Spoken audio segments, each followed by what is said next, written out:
Geoffrey is my full name, Geoffrey Peter Murray. And Murray, M-U... M-U-R-R-A-Y. Cool.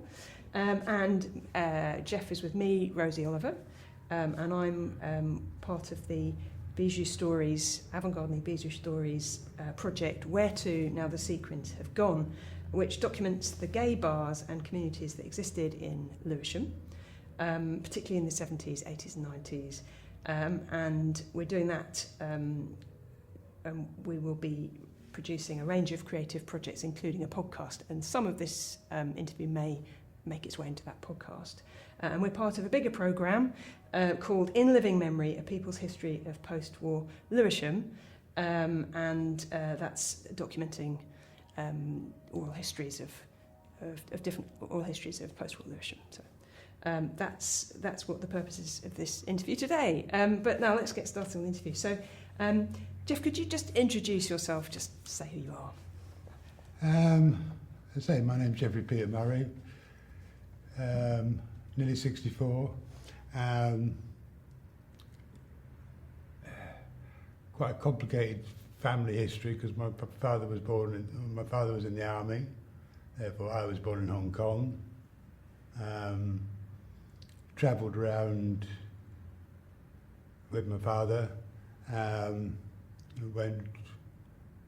We stayed in Germany a couple of times.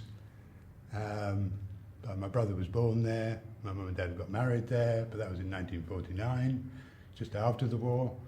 There was but my mum and dad's story is a completely long story, which maybe we can talk about later.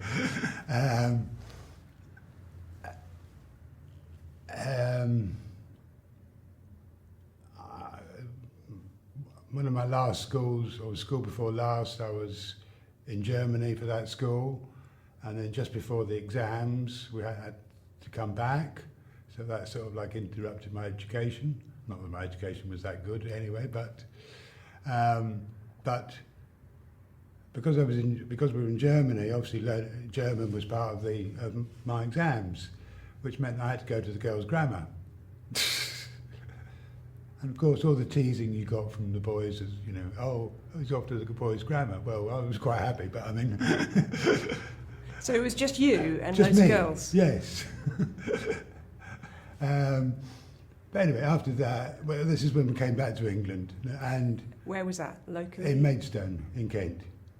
But my parents still have got that's for they sort of like settled down, and they decided Maidstone was going to be the place to do it, and that was in about 67-ish when they bought the house there for about 3,500.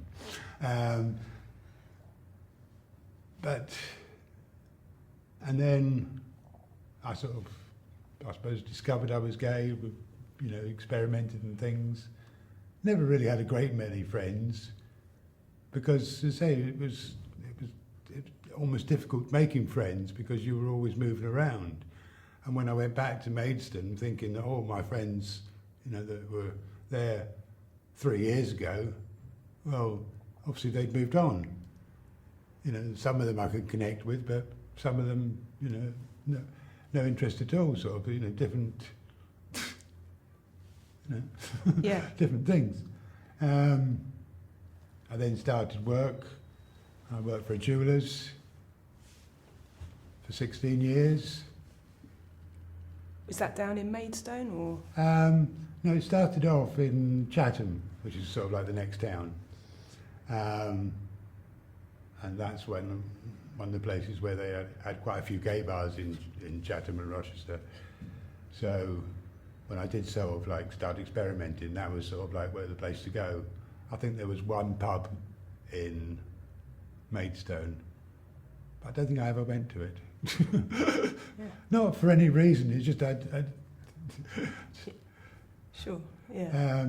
it wasn't convenient sort of thing. I lived on one side of town and it was on the other side of town, so Sure. Getting home could have been difficult if it had been a late night.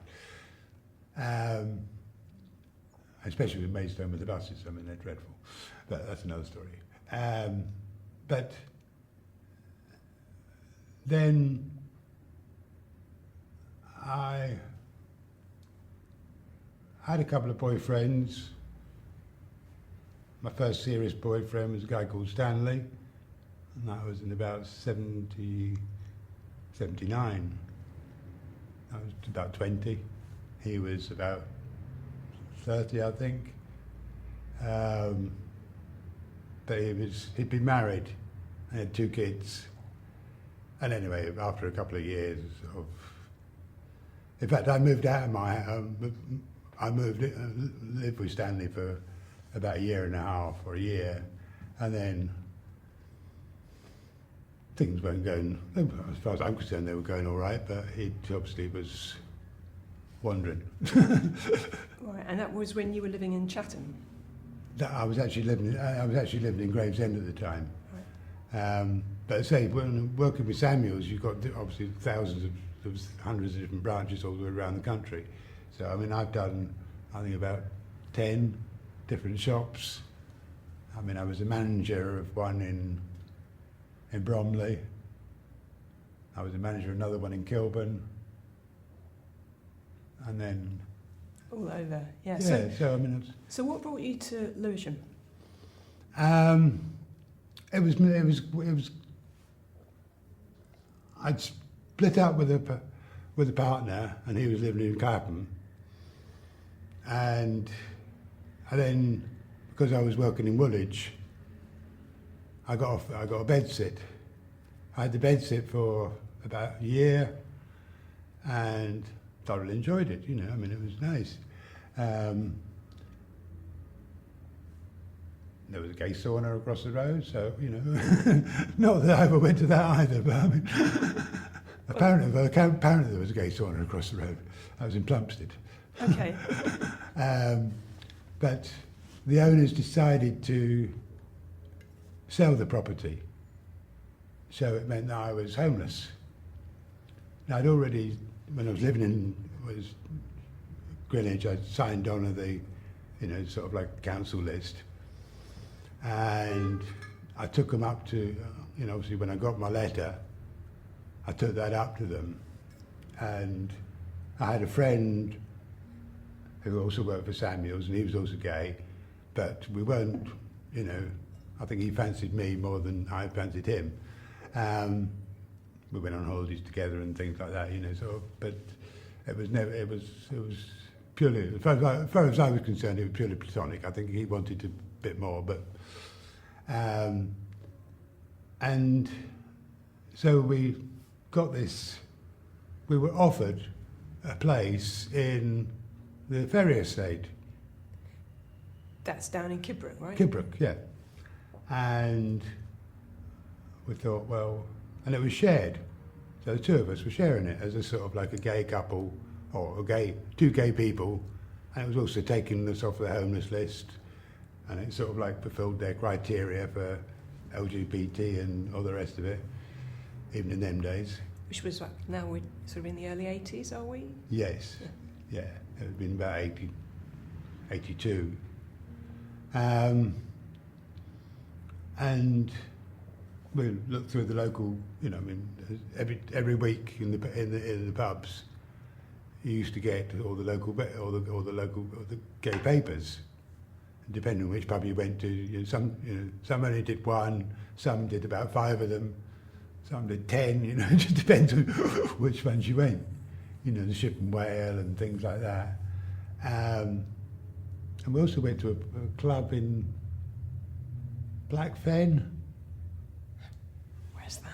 It's sort of like going out towards Sidcup way. So like the A2 or Yeah. something like that. Yeah. Okay. But there was a gay bar there on a Tuesday or whatever. You know, because gay bars were not. There's very few of them were 24 hours gay. Right.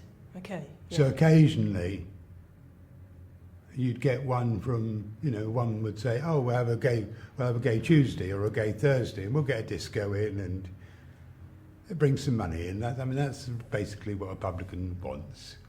Yeah. Okay. So anyway, on the back of these papers, there's always a listing of all the pubs that are around.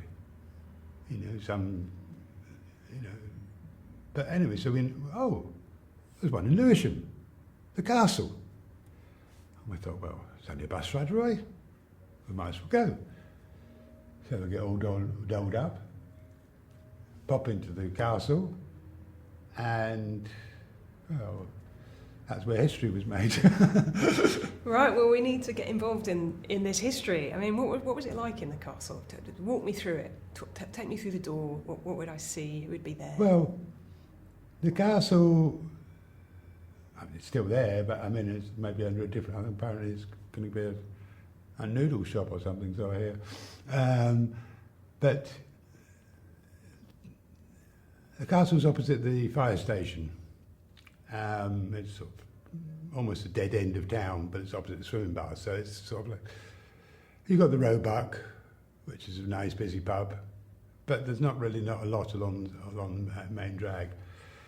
You had a main door, and there was a side door, and the gays used to use the side gate, the side bar. It was sort of like, I can't describe it, but it was just a passageway. You know, the bar was there, and passageway, yeah. You came in, and there was a glass, or maybe a wooden panelling to sort of like separate the two with a little doorway. So gaze to the side, Gays at the back, and straight to the front. But the thing that's always got me is that if you were in the straight bar and you wanted to go to the toilet, you had to go to the gay bar. Now, obviously, that causes a bit of fun for the customers. You know, are we going to get touched up? Because Right. This is what they were all saying.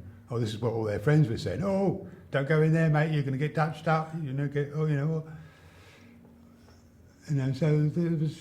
But one of the nice things about the castle, especially after you've been there a while, is people used to come in the straight end, and because they had pool there, so it was busy. It was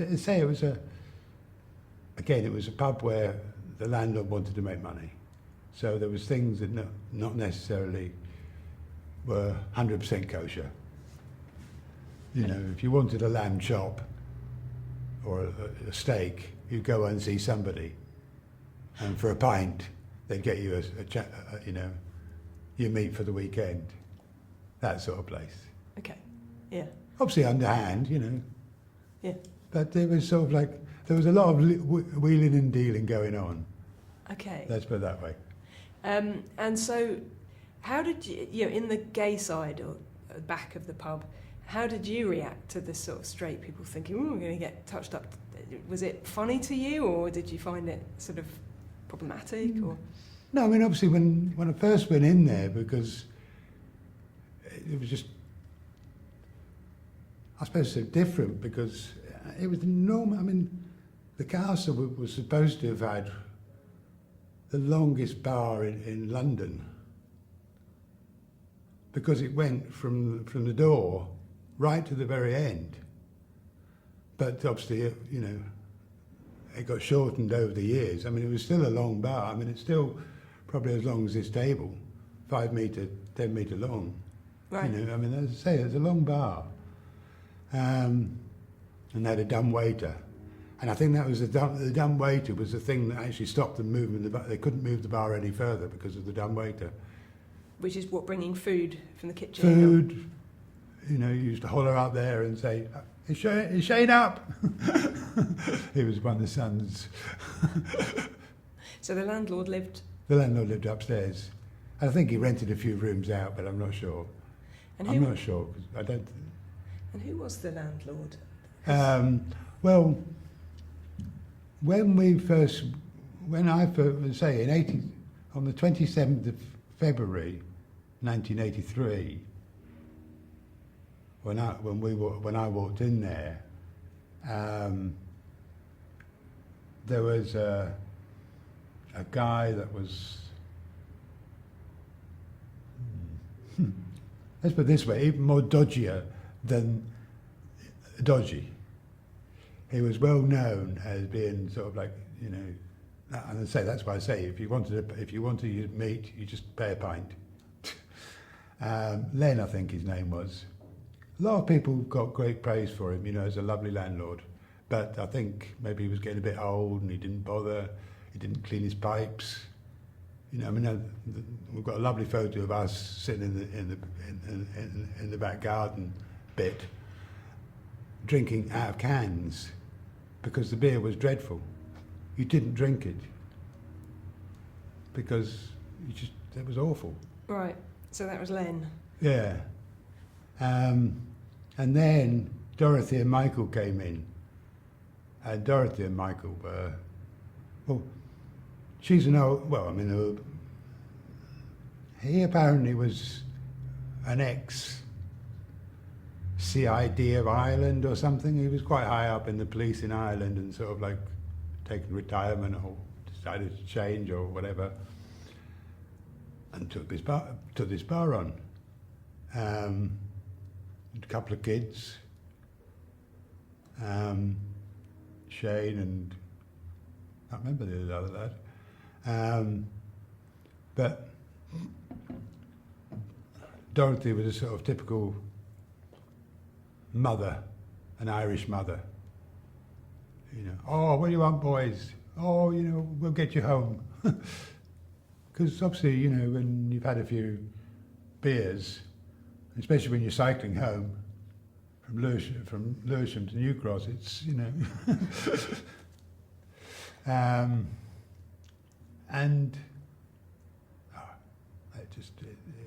it was a magical place. There were so many different things that were going on. I mean, I say it was magical, when 27th of February, 83 was because that's when I met Wally, my life partner. Okay, so that's why you remember the date. Yeah. That's our anniversary, so apparently, according to him, I never moved out. Right. But, there he was at the bar. It was February. He was there in a vest, lovely and brown. Bit hairy. I'm not really that keen on hairy, but had a ponytail, very thin ponytail, plaited, just like one dread. Found out he'd just come back from India. Anyway, I yanked his ponytail. I said, "Oi, can you let me get in the bar?" And they say, I said, at the end of the night, I said, "Well, if you've got a shirt and a tie, I'll come back."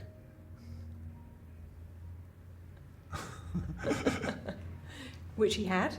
Which he managed to find, which is quite surprising for Wally, because, Wally was the sort of like the life and soul of the party. Wherever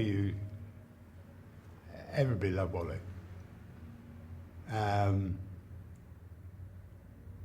He just was involved in everything.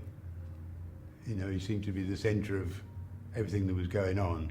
Not necessarily anything important going on, but he was always. Or there was, we used to go around to our friend Robert's and things like that and stay there. In fact, my bracelet is Robert's.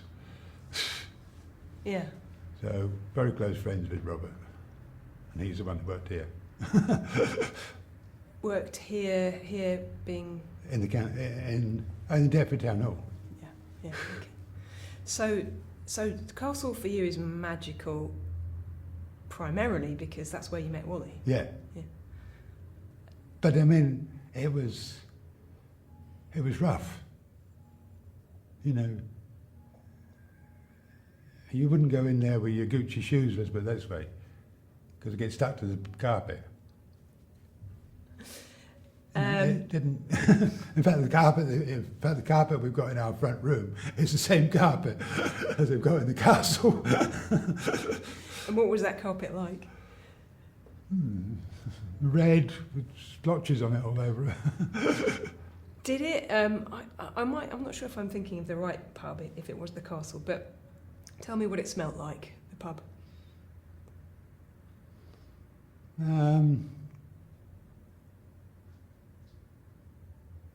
Smell like? That's a strange one. I've never thought about that.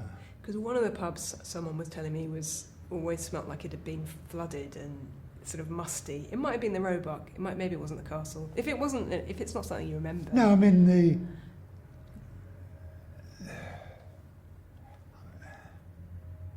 as I say, it was struggling. It was a pub that was struggling, and it really needed sort of like the help that it got, and with having the gay community, and the gay community at that time sort of like flourished, because that was a time of gay people coming out and going out to different places. And I say, obviously, in them days, there was obviously less places to go, and there was no internet. You know, the only way to find somebody, I mean, I think, if I remember, there was actually a post box thing in the back of one of the Gay Times or whatever it was, you know, mail seeking mail sort of thing. But, you know, it didn't really happen. It never really worked. So the only way to sort of like to meet somebody was to sort of like either go to your local, or, as we often did, we did tours. You know, the castle, we were always at the castle. I mean, Wally was at the castles. Well, we were always at the castle on Friday, Saturday, and Sunday lunch. I mean, Sunday lunch, our friend Colin used to do it sort of like a disco.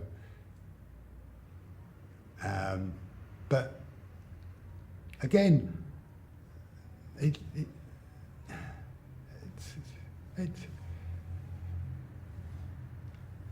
was nice. It was an enormous big. It was a big pub. I wouldn't say it was smelled. I mean, I'd say it was sticky floors. The toilets were not particularly clean. You know, it wasn't. It didn't smell like maybe going across to the the gold, whatever it's called over there. Yeah, let's forget about the smell. It's just So really... in fact, if there was a smell, it was probably of illegal substances. Yeah. And tobacco, I guess, because... And of course tobacco, but there again, as a smoker, it didn't worry me so much.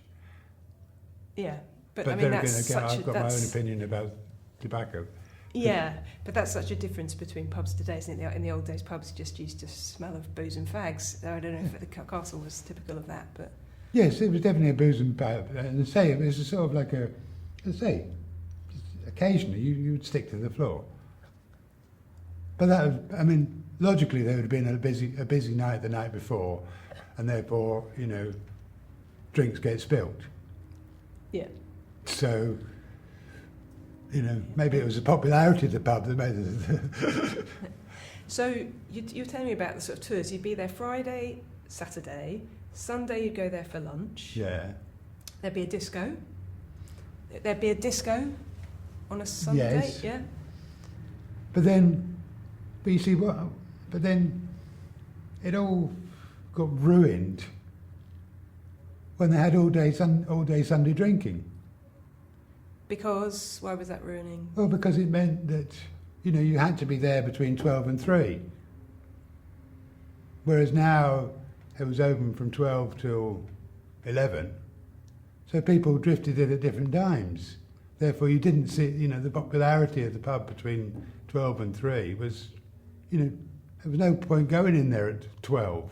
One time you used to get there for 12 o'clock because you'd have 3 hours of meeting your friends. Not so much the drinking, but it's seeing your friends. But once they opened the pubs all day, it was almost sort of like the end of a Sunday afternoon, because people would get there at 3 o'clock because they knew that they had all afternoon. They didn't have to get up, if they had a rough night before. Yeah. So you wouldn't have everyone there together at the same time. So that sort of like almost ruined it in a way. But there again, I suppose probably other pubs would probably say that it was wonderful to have the all day opening. Yeah, and so what would you then? Because you were sort of talking about doing a tour, so I'm imagining that means that you then would go on to another pub from the castle. I mean, is that No, I mean, what would you sometimes we do? did a sort of like a wee pub crawl. You know, it'd be sort of like the castle. As I said, there wasn't that many. The George in Deptford, and then the ship, and then the Rose and Crown in Greenwich, and maybe occasionally we'd go to the Ship and Whale, because I mean the Ship and Whale was a wonderful old pub Where was that? in Dockside. You mean up in Woolwich or down in No, Deptford? to be honest, I don't even know where it is now. I could probably find out. We'll look at it. But as I say, the Ship and Whale was a wonderful old pub. Okay. It was a dockers pub. Therefore, because it was dockers pubs, you've got rent boys and sort of things like that. But I mean, it was just a really great pub. Yeah. But yeah, the Ship and Whale right to do, because that's one of the one. Yeah. Was it because Paul hasn't mentioned it, which I think suggests to me it's not within Lewisham Borough. But does that? No, it's not in Lewisham, but it'd be Greenwich, Right. probably. Yeah. Okay. Cool. I think. But say there wasn't that many, because I mean, another one we used to go to was there was one in Deptford. In fact, there's two in Deptford. There was one on the left-hand side of the road. I can't remember what that was called, but that got burnt down, and that was always it got. Well, I'll tell you, here are the ones that Paul has mentioned to me. Obviously, the Queen's Arms, Yeah. the Roebuck, the Morden, and the Yeah. Bird's Nest. He wasn't sure if that was a Yeah, lesbian but you bar. see, these are all Lewisham ones, aren't they? So, Yeah. I mean, some of them I recognise, but I haven't been to. No. I haven't been to some of them. Okay. Did you go to the Queen's Arms? In fact, I always blame us for closing, or for Wally, for us going away to India in '93, for closing down the castle. Because Dorothy and Michael decided to sell up, and they got new people in. They had it for a few years, and no, maybe I'm jumping ahead. But Dorothy and Michael decided to retire, and they sold it. And it carried on a little bit longer. Then we went to India, and by the time we came back from India, it wasn't there. I think it was 286. Could have been 286, which is the number of the castle. Right. But I'd say that was another name of it, was 286. And then, as I say, when we came back, the castle wasn't there, so we had to go to the Queen's Arms. Right. And what did you tell me about the Queen's Arms? How would you describe it? How would you compare it? Well, from going from an enormous, great big venue to a sort of like sitting room, it was very strange. I mean, it was nice, the fact they had this nice seating out the front, even if it was on a hill, but I mean, but it was big enough for doing what it was to sell beer and snacks and for gay people to meet. But I mean, I never really liked the Queen's Arms, and also that hill used to kill me. Even then, it used to kill me. So, what were you getting at the castle then that you weren't getting at the Queen's Arms? Well, I think at that time we were less going into the pubs anyway. You know, I mean, actually, I was looking through my photos yesterday, and sort of like after about 92, 93, 94, then even Wally wasn't going up to the pub, sort of like, it was only sort of like, I mean, quite often he would always go on a Friday, he would nearly always go on a Friday, because that's, when the castle was there. But say once the castle was stopped, then we sort of like didn't go anywhere. Yeah. No, I guess I'm trying to sort of explore. Even though the people, obviously I had to go up to the Queen's, I had to go up there. But it was just,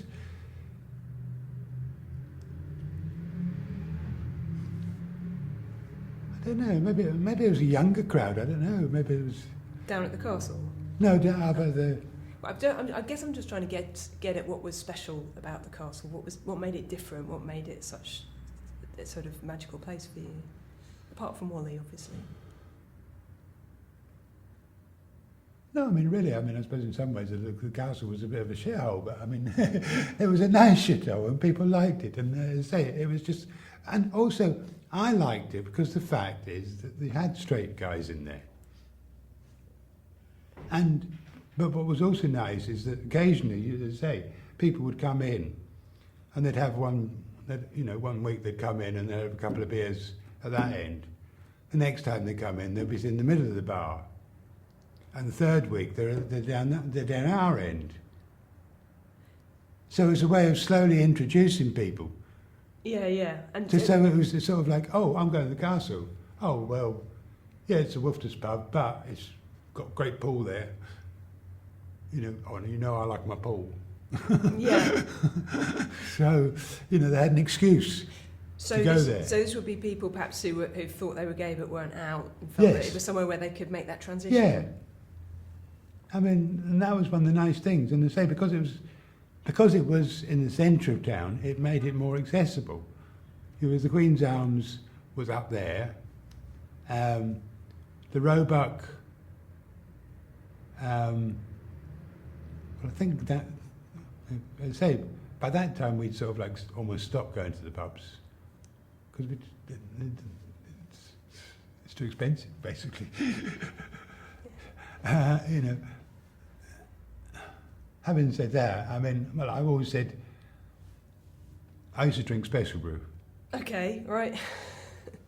A can of special brew in 1980s was about £1.20. A pint in the pub was about £1.50, £2. 10 years, 20 years later, a pint of special brew or a can of special brew was still £1.20, and it was £4 in a pub. Yeah. No. And this is. I know. Yeah. This is what I don't understand. Yeah.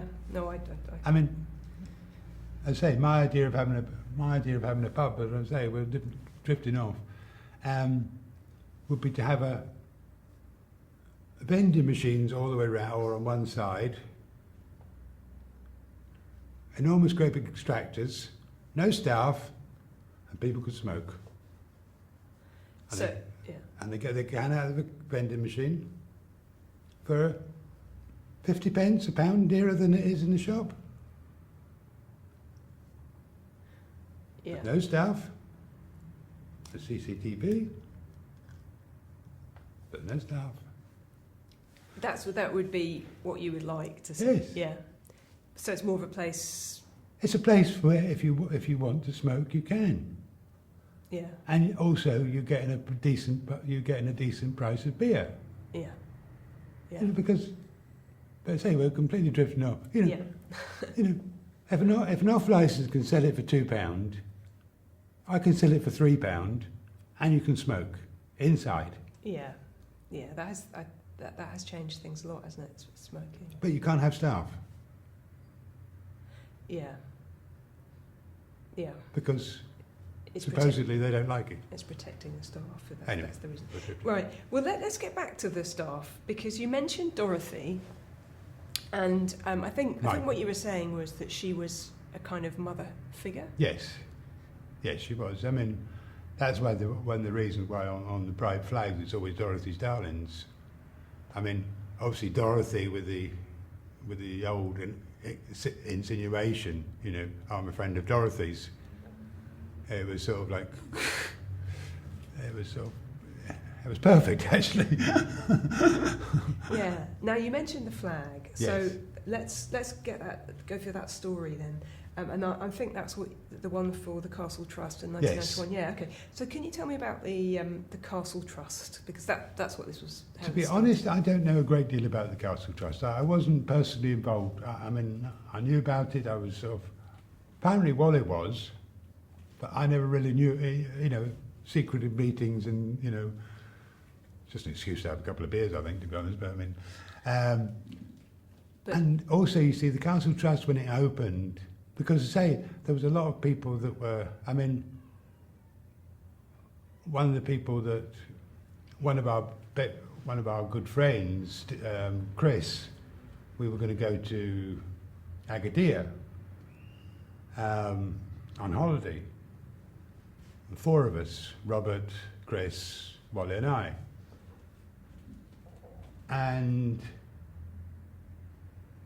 we just about booked the things, and Chris came up and says, I'm HIV. And within 6 months he was dead. So it was beginning to start to affect us. There was people that couldn't afford the heating, couldn't get food. Because of just not being able to. They couldn't work. Well, just physically not being able to actually get up and actually put a kettle on, or and do these things, because they were so weak, or weren't necessarily the sort of people that actually cooked. A lot of people either rely on their partners or they go out to restaurants and things, and therefore it was felt that we had all these. Quite often we did quite often in the disco bits, it was sort of like for the charity raising and things like this. And so it was decided to sort of like set up the trust to sort of like help the sort of like locals who could. I mean, I think they sent letters off to Elton John and people like this, sort of like to try and sort of like get a bit of, well, we're having a raffle. Have you got anything that you can give? And he gave 3 tickets or 4 tickets to one of his shows. So, but therefore that raised a lot of money for the Castle Trust, which then helped people. And I say, unfortunately, I don't know who. I mean, obviously that was it was pretty much secret who they were helping anyway, because the stigmatism of it. But the fact that it's called the Castle Trust, what was it in relation to the Castle Pub? I mean, is that where it all started? Yes, it was sort of like I think it was a guy called Tony O'Donovan. And they say there was a whole lot of others, and they thought, well, they were locals. Oh yes, all locals in the pub. I mean, when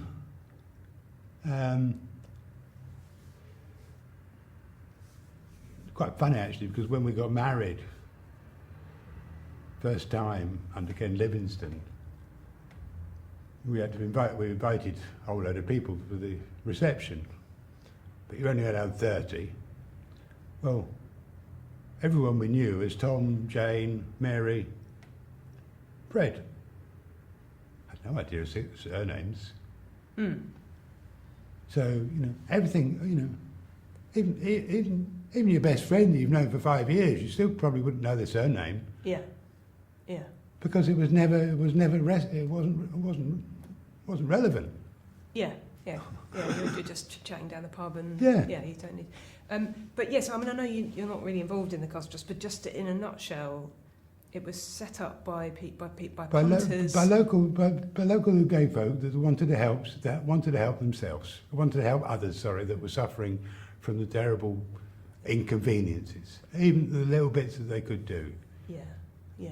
And your obviously Wally was involved in that, but your involvement, at least Paul said that you were doing this banner. Can you tell me about the banner?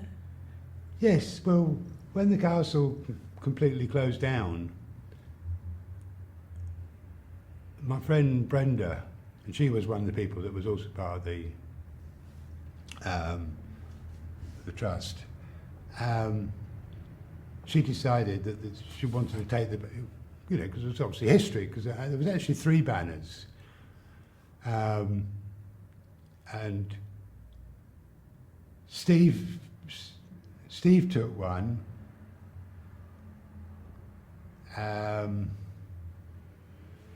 which is the one I gave.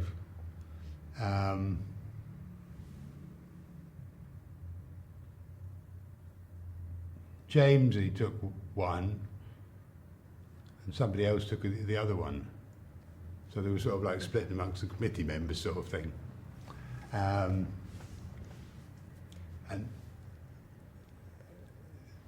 I think James was the one that actually made them. Okay. And were you involved in making them? No. Okay. So I'm just lucky. I'm the lucky recipient of it. okay. So you're keeper of the banner. I was keeper of the banner. But yes. you weren't involved in making the banner. No, I was never involved in. Or carrying the banner. Yes, I've carried the banner. Yes. Okay. So just in a nutshell, tell me the story about the banner. Why was it made? Who made it? What for? Well, it was to say it was to promote the Castle Trust, because say at that time, basically the reason the Castle Trust folded was because there became so many other Terence Higgins trusts that all funneled all their energy into there. So therefore, what's the point in putting £5 in this banner in this bucket when if it goes in the Terence Higgins bucket, it can go all over the world, all over Europe or England or wherever.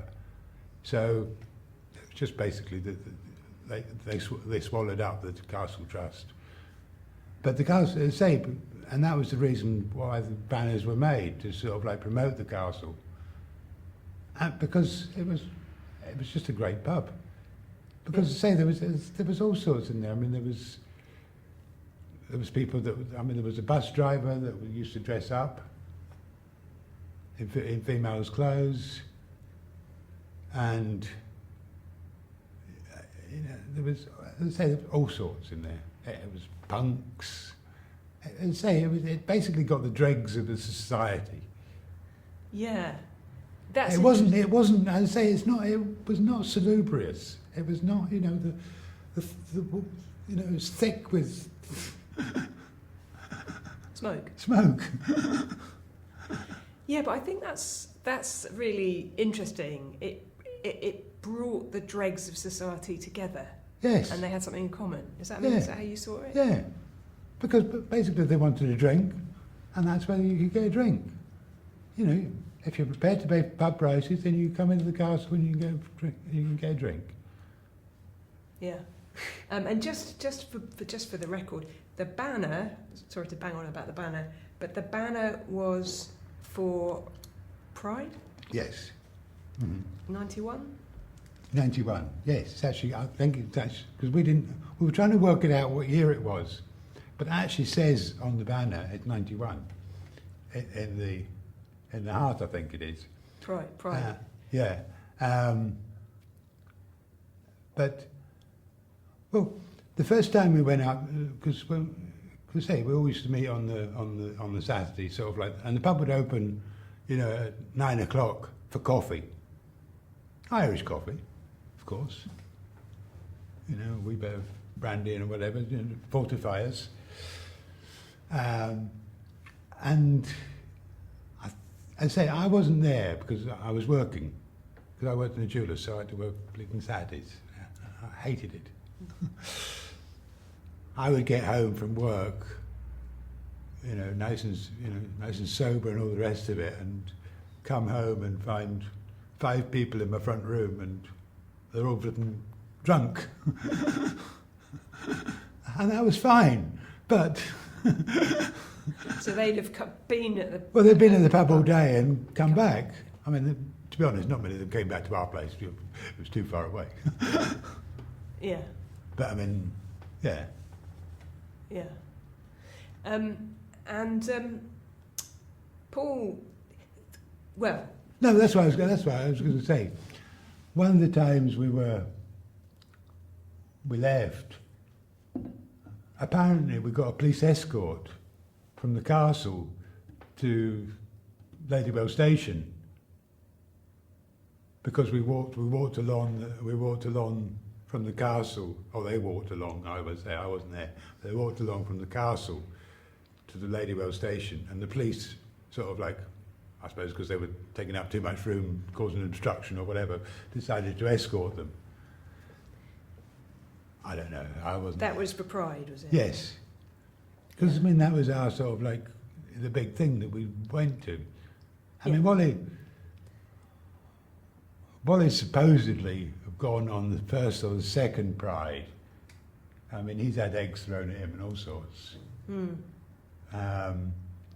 In fact, I was going through the photos yesterday, and on one of the Prides we were going along, we were passing the building side, and these two, and there was a guy in a lorry, and he was sort of like a bit nasty, basically, you know, slurring words and all the rest of it.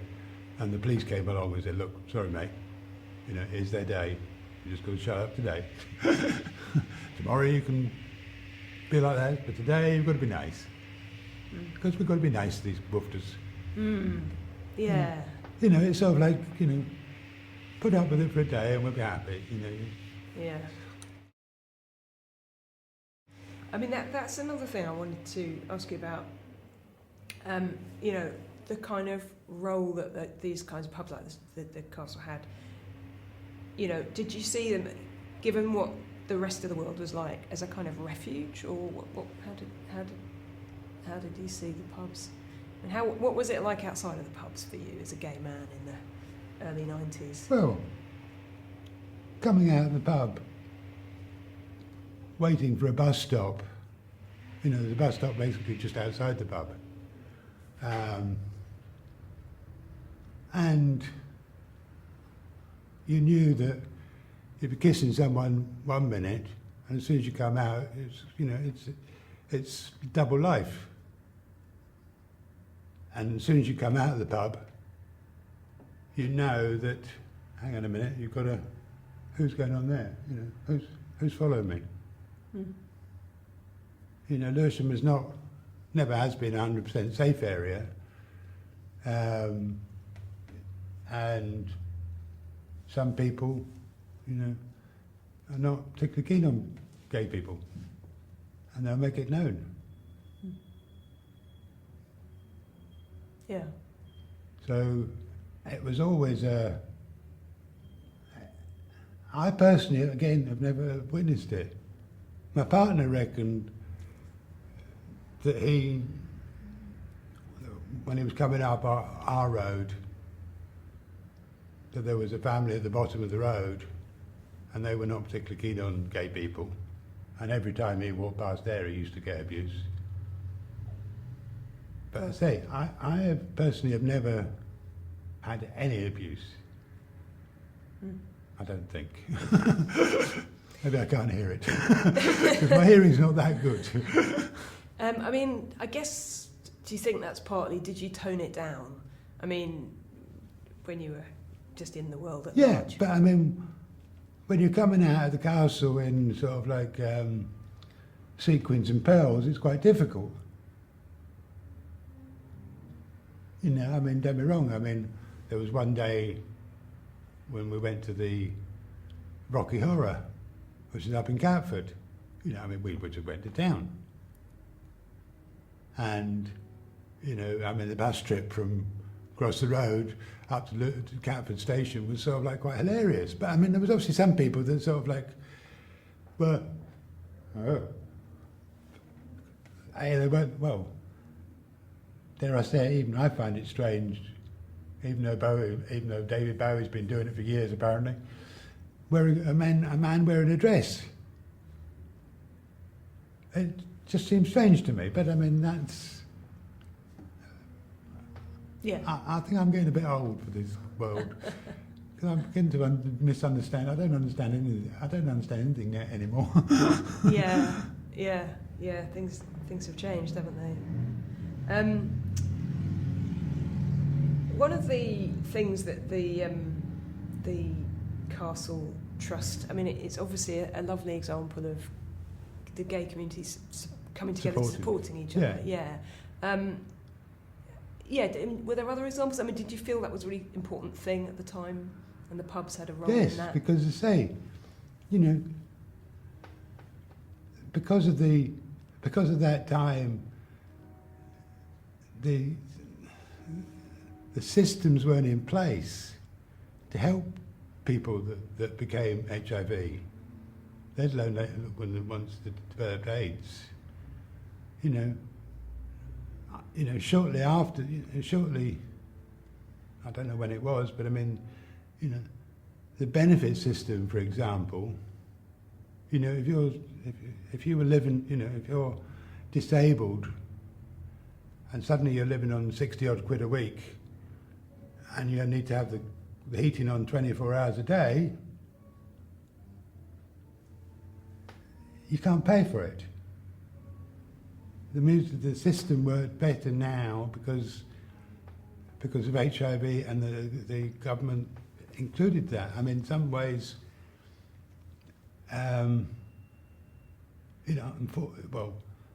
fortunately, I've got a friend who is AIDS, and he used to get a lot of benefit. Hell of a lot of benefit. You're talking hundreds. Yeah. And some of them are still getting it. Mm. But back in whenever it was, in 1990, you were filling a gap. Yes. Because there wasn't anything for these people, and there was, obviously the only way we could help our friends was to sort of like try and raise a little bit of money. I mean, I'm not even sure how much money was ever raised, because I wasn't involved. I wasn't actually involved. Hmm. And it was what sort of things were they doing to raise money? I think you said they were having discos, raffles. Yeah, there was raffles. There was sort of like, I mean, there's a picture. I remember I went through my phone and downloaded a whole load of on my phone, and there's one of Cinder's and a bath of custard. Okay. It's sort of like a bring and buy sale in the pub. It's a car boot sale in the pub. And then there was sort of like, sort of like knock the donkey over, all this sort of anything to sort of like that someone could think of to try and bring in a little bit of money in, or to try and encourage people in off the street or wherever it was to come in. Now you mentioned Cinders, and that's someone that we haven't really talked about. Tell me about Cinders. Who was he? What was he like? Cinders was a lovely guy. He first, if I remember correctly, he first started, because I knew Cinders, but I didn't know him that well. He was sort of like somebody that was there and around, but I was never really that in his company as such. People would probably say I was, and I don't remember it or whatever, but I'm sure. But I mean, Cinders started in the castle as barman. And then from there, I mean, again, he was a sort of, because again, he made the place fun. He was obviously very young, everyone was fancying him, and all these sorts of things. But I mean, he was, and then obviously, then we went on and went up to the Duncan. We'll pick that up in a moment. Yeah. Because that's a whole other story. Yeah. So, because I've never seen an image of him. He was young. He was fun. Young blonde boy, 22, something like that. You know, maybe even a little younger than that. But say he would get involved in anything that the pub was doing. You know, he was sort of like wouldn't be. As I say, I took the pictures of him in a line in a thing of custard. And I thought, well, because I know that Paul was interested in not necessarily seeing Paul, you know, in a line in a month of custard, but. But that was just for, that was the for sort fun. of thing, yeah. Yeah. You know, and I say, I mean, fancy dress.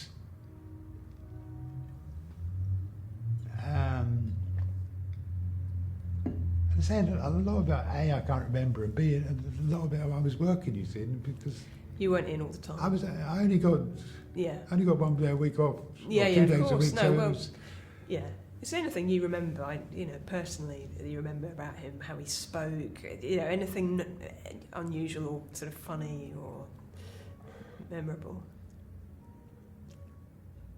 His manner. no, I can't say I do. I probably could think of something, you know. About Yeah. an hour's Don't time worry, or don't worry. whatever, Well, but I if when the mic's on, you do. We just pop it back. Yeah, go. So yeah, so he was barman. He was fun. He was yeah, yeah. And then he got a job. up in the Admiral. Yeah, in the Admiral Duncan. Yeah. Yeah. I think he got a job before that in somewhere else, but I think that's where he eventually was, up in the Admiral Duncan.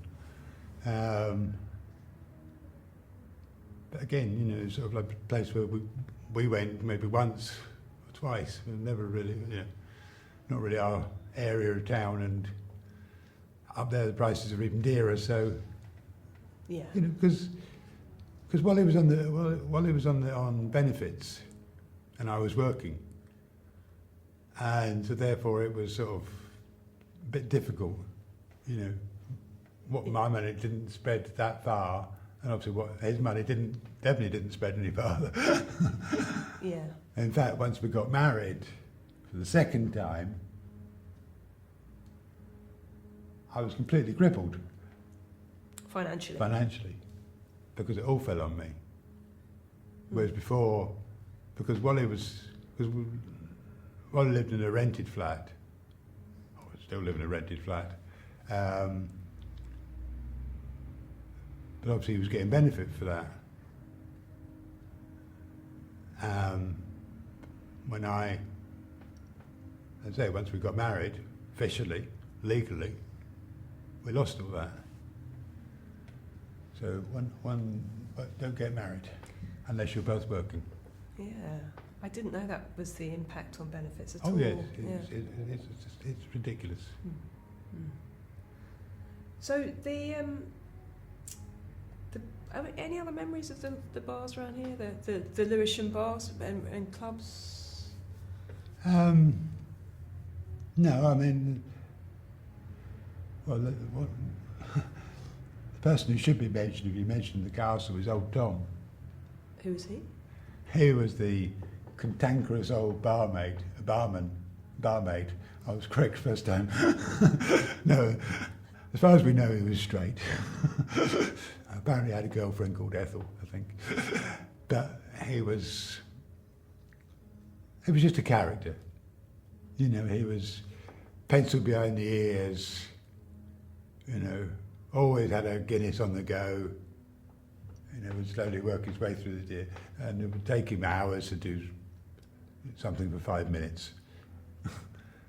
So therefore, you know, I mean, there was always the banter, obviously, between the bar staff and Tom, because Tom was not the sort of person to sort of like, you had to move around him rather than. But he was working there. Oh yes, he was just not very. Well, again, I think the story started off that he was really. I think this goes back again to the days of Len, when the pints were so bad, and Tom came in one day and he said, "I'll have a pint," and he says, "What the?"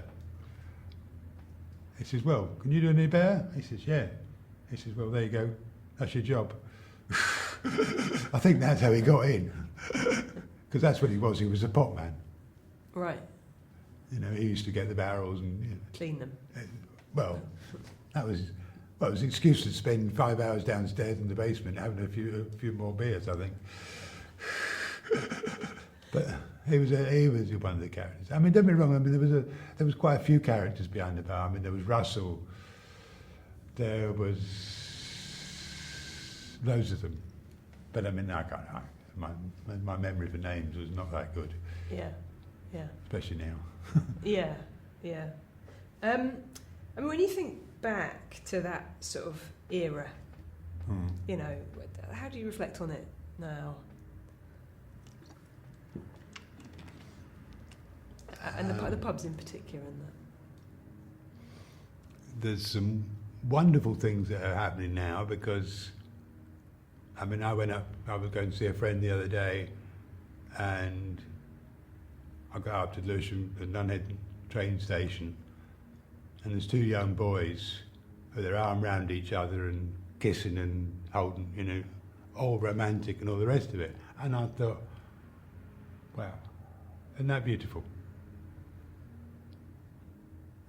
And then, for some reason, obviously he caught my attention, so I was not necessarily staring at him, but I mean, his friend got his pass out or something, and it showed that he went one of these student passes.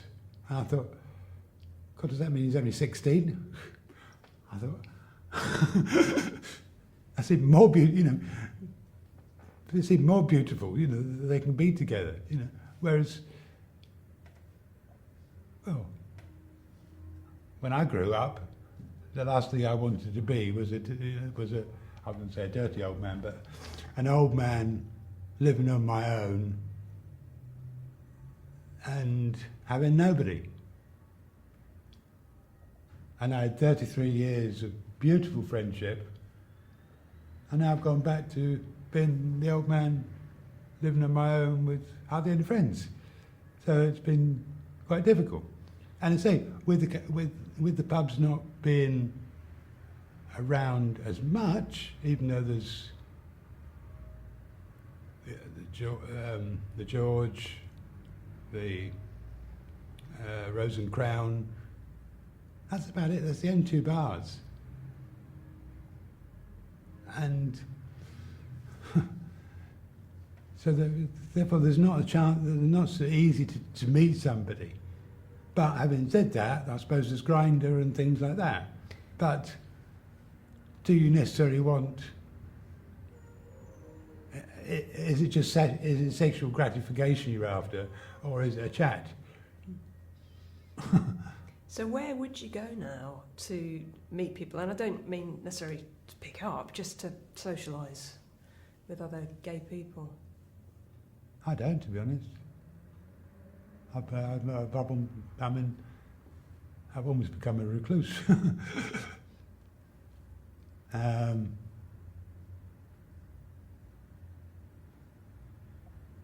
I say, with my health not getting any better, I say I struggled to come walk here. You know, I mean, I've got great hopes of wanting to go to India this year. A, because I can't afford the fuel bill, and B, because the 400 quid will just about pay my flights, or it used to. But I don't know if I'll be able to cope in India with the actual walking. Yeah. So you know, with all the pubs, most of them having shut down, you know, you're saying there's just nowhere for you to go here. No, I'm not saying that there's nowhere. I mean, as I say, if I wanted to go to Lewisham, or you know, to the George, or to the, you know, then there are places to go. But you know, I say personally, I'm not sure I'm necessarily wanting. Or I don't think I want a sort of like sexual relationship with somebody. So therefore, you know. But I need to have something for my own personal mental health. Yeah, and do you see the Rose and Crown and the George as places where you could where as places where you could find that kind of community, or do you see them as differently? I'm just thinking it is. If you're young, single, and all the rest of it, then there's no problem. You know, you can go out and meet somebody. But once you get to the older stage, especially if you've had a relationship and for some reason it's either failed or the person's died, it then makes it much more difficult to get to the sort of like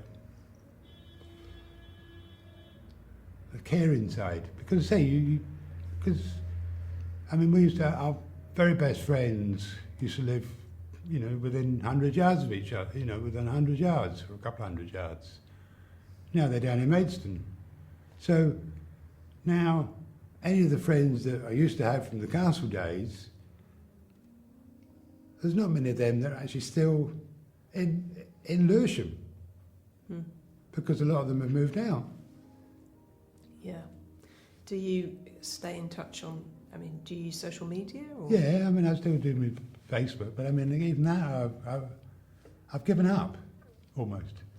You know, I mean, I've got a nice garden, but you know, I looked at it the other day and I thought, well, my plants are over. I should have taken a picture last week or 2 weeks ago. Because they've just gone past their best. Yeah. And I didn't take them. Well, that's not like me. Right. I've just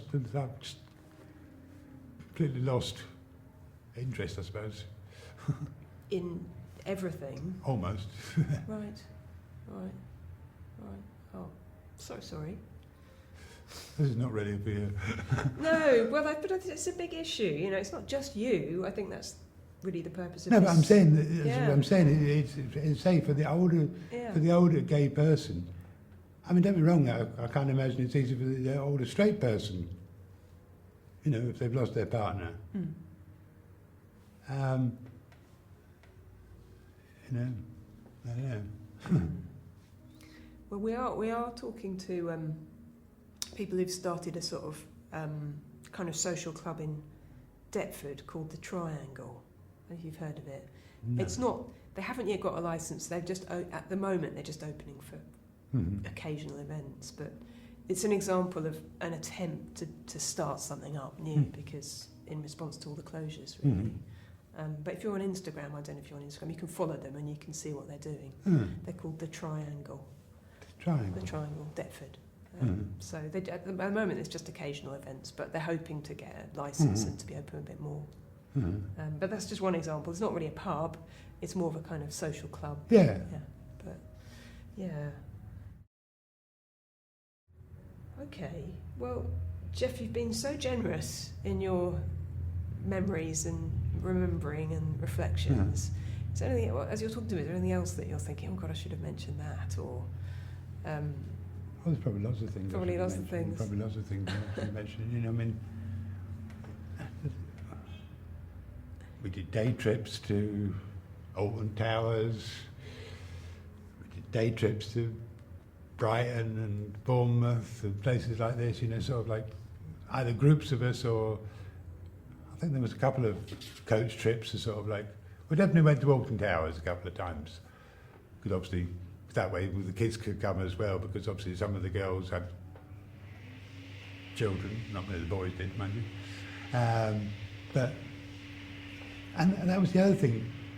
What I loved about it was just because it was so inclusive. There was everybody there. There was gay, you know, there was straights, gays, lesbians, bisexuals, transsexuals, almost everything. And they all, you know, could meet there. And I'm sure there must be still places, you know, that go in for these people, but it was to have straight and the gays. This is what I always thought was the most unique thing about the castle. And you say that you went on trips that was organised by the pub? No, I mean a lot of it wasn't. I mean sometimes there was bits, but it was sort of like there was an organising committee. You know, people decided, oh, let's do this. So, all right, I'll do it. And it was sort of like probably them that started the Castle Trust, that started, that sort of like, it was, because some people were very organised and they could do things like that. Yeah. It was in their work. I mean, I think Tony O'Donovan, he did an awful lot of things like this. And I did contact him and asked him, because I didn't really know about the Castle Trust, and he told me he didn't really say a lot about it. When I asked him about it, but there again, it's so long ago, he's probably forgotten.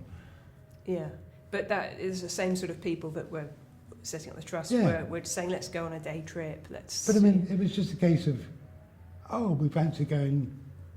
What are we doing next Sunday, or next, whatever. And we'd sort of like, we can get the train, or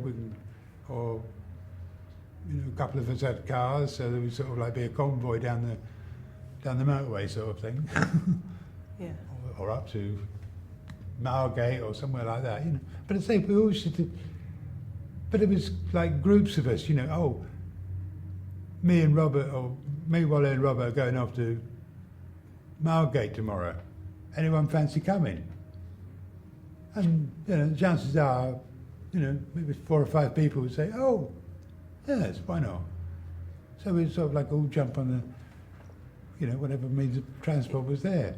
Yeah. It wasn't necessarily organised. I mean, obviously when there was, say, to Alton Towers, that was obviously organised and things like that. But I mean, yeah. And the Pride was organised. I mean, because quite a few years we had the Castle T-shirts. Tell me about those T-shirts. What was that for? Have you got some pictures? Do show me.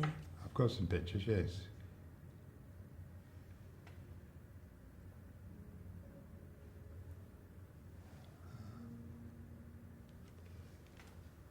Not going to come across it. That's stupid. I didn't tip these, so that it's very annoying. It keeps going, it's going very dark quick. as well, isn't it? Okay, so what's this picture then?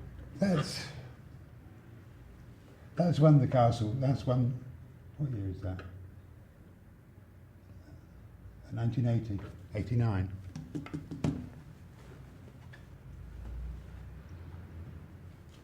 It's probably disappeared, is it? No, it's right. Yeah, it says. You read it. Yeah, that's 89. That's the 80, and there's cinders, in fact. Okay. Yeah. So can you describe for someone who isn't in the room with us now what you're doing? What this picture is? This is a photo I took, or somebody took, in the 89 Pride. Or it was gathering in the castle. That's with our I think that was the first banner. And there's just a whole group of people that are all basically going to do the Pride March from the castle up to Hyde Park and then down all the way through. Stupid phone.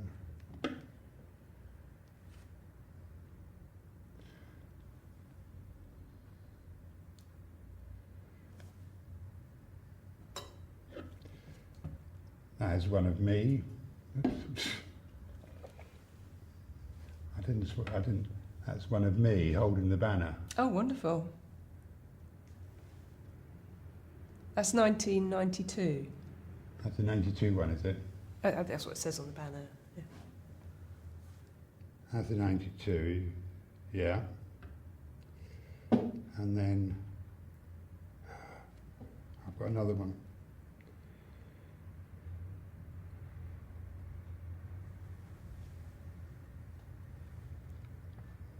That's the banner that I gave. Yeah.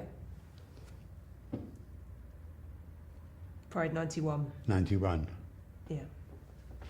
So this will be Dorothy's Darlings, it says. Yeah, Dorothy's Darlings, the Castle Trust, 91. So you would be marching from the castle into centre of town, into... Yeah. Yeah. Because sometimes it started on the embankment. Yeah. Because it depended, obviously, the different years it started. Different routes, yeah. Yeah. Yeah. But as I say, I went through them all, but it's difficult to sort of like, and because they're all on the side, I was going to swap them round, but sometimes if you... It's a nightmare, the way the phones just flip things, isn't It's it? quite difficult actually taking a picture of a photo. On a screen. On Yeah. on the actual on the computer, it's impossible because I get lines on it. Yeah. Yeah. So But can you? Will you be able to share those with yes, those photos with Paul? You can email I'll them send to him. I'll send them to Paul. Brilliant. Yeah. Fabulous, yeah. But Yeah. no, I mean there was some. It's a shame they're all.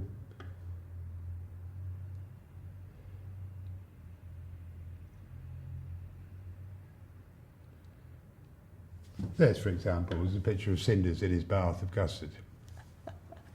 So where is he? Is that in the bar? And that's down at the stage end. That's another picture. That's the two of them. Who's the?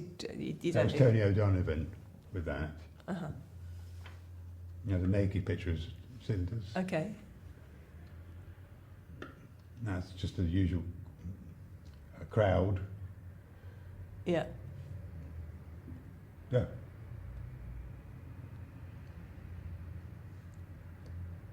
That's better. Yeah. That's Wally there. And in fact, he's wearing a castle, a pride. Okay. Yeah. Yeah, he's wearing a castle trust. Yeah. Yeah. Yeah.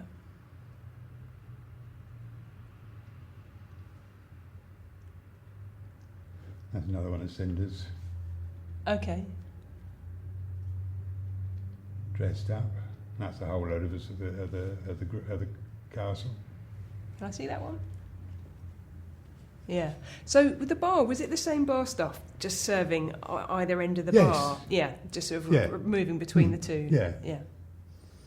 So Cinders, for example, would have been serving the straights at the front as well as the gays at Yes. the back. Yeah.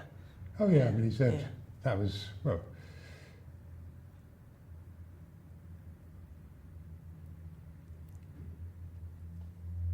Cinders. That's Wally. Picture of Wally. She damn thing would stay still. Yeah. Nice picture. Yeah.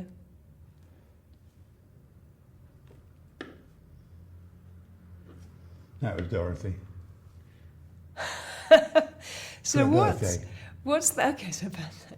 So that's in the pub. Yes. So someone who can't see this picture, what's going on there in that picture? You've got a gentleman there who's he's actually still got his thong on. It was her birthday, and so everyone celebrated her birthday, obviously, and so we decided to get a stripper in. Because I mean she was up for it, and there's no problem.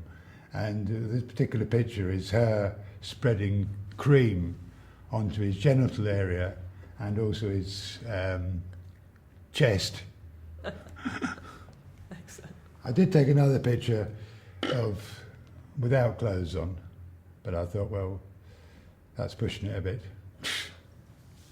That's another one. That's another picture with a whole group of us. I tell you what, let's do it this way.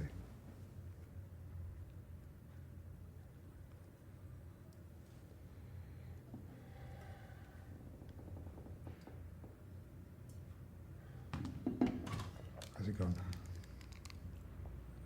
That's better. That's better. They won't move now. Oh, okay. Well done. This is Wally with his kilt. Nice. This is our friend Robert Uh-huh. and the group of the castle people. Where would you be there? Do you remember? That, I think, It could be Vauxhall. There was a thing just behind the Imperial War Museum in Vauxhall. Why isn't it working? So that's sort of a party or a pride thing, or That's another, again. So we've got two different types of T-shirts there, the Pride T-shirts. the castle in the middle, Yeah, and then Castle Lewisham, Pride 91. yeah, And there was also the black one, which is also a castle one. which was also the castle, also Right. for 91. Okay, yeah. I think it was a friend of ours, Bridget. I think this was the official one, the black and gold and the pink. I think that was the official one. But this one was a friend of ours, Bridget, who was a local dustman for the Lewisham Council. Derek Bennett, I think his name was. But he was always known as Bridget. In fact, there's a great picture of him put his hand up while he's killed in one of the... there's another picture of us at a festival with me, Yeah. that with Robert. Oh, damn thing, what's wrong with it? That's sort of like one of some of the events that you get along the street Yeah. on Pride. Yeah, yeah. That's again another castle banner one. Me holding the 92 banner. Yeah. That's a Pride 93. That's us going off to the Rocky Horror. Excellent. This is Chris, one of the persons that first died of AIDS. All right. Wally and Robert.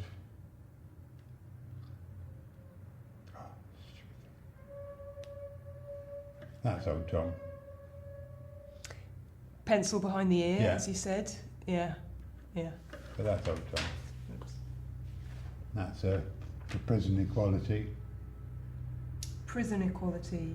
Yeah. What was I can't. Well, to give, for example, give condoms in prisons Okay. Yeah. so that there was safe sex in prisons. Yeah. Yeah.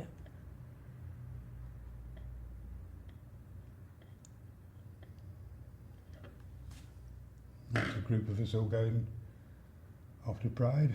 Hmm. Well, then. So what we're seeing here, I mean, is men and women, right? Yes. Yeah, a mix of people. And I think what these photos are kind of bringing to the fore is that the sort of community around that pub, it was quite politically active as well. You were quite involved in. Oh yeah, I mean it was probably more the lesbians that were the ones that were sort of like the ones that would organise things. Probably they were probably more involved with the actual starting up of the Castle Trust because they saw, the hardships that people were going through, and obviously being sexist, but women sort of like more empathetic to the feelings of others. Therefore, they felt more not guilty, but they wanted to help. Hmm. So that's and in terms of like Pride, obviously is it still? But anyway, political. And Well, no, but you see, after about 84, 83, after about 84, it all became paid events. Hmm. You had to go to Alexander Palace, and then you couldn't go in with beer. You had to buy it in there. So you couldn't take your own beer. It just became a complete money-making thing. It's the same with Brighton. Yeah. When we used to go to Brighton. Because that was, a beautiful day out, hopefully, weather-wise. But it was a lovely show. It was good entertainment, but it's become so popularised now. You know, I mean, I think it was '84 when Radio 1 decided to host Pride. Well, that's great for getting it out in the population, but when you've got to pay whatever the price is to get in, all right, yes, you've got wonderful acts, but you know, yeah. and it's so people stop going to Pride because you can't. I mean, I think they even said that on the television the other day, that, you know, up till about '84, it was, you know, it was a free party. But after '84, it's sort of, maybe I've got the dates wrong, but I mean, after that, it's sort of like you had to pay to get into the place. You were restricted on what you could drink. You know, you had to buy it there. There was no case of, because you may not like what they're selling. Yeah. They say we used to like drink strong beer. Well, so for us to go to a place where you could only get 3% beer was like yeah.